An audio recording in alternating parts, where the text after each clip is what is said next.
Ca artist, iubesc cu tot sufletul și toată ființa 3 lucruri. Iubesc să cânt, Ochii ploi, ochii ploi.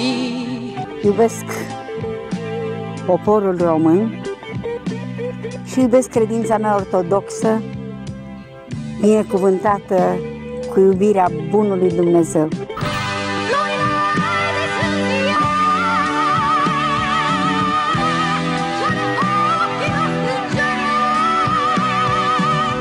Un candidat independent, Călin Georgescu, al cărui partid este unic, este poporul român, din care fac parte eu, dumneavoastră, tu și toți ceilalți.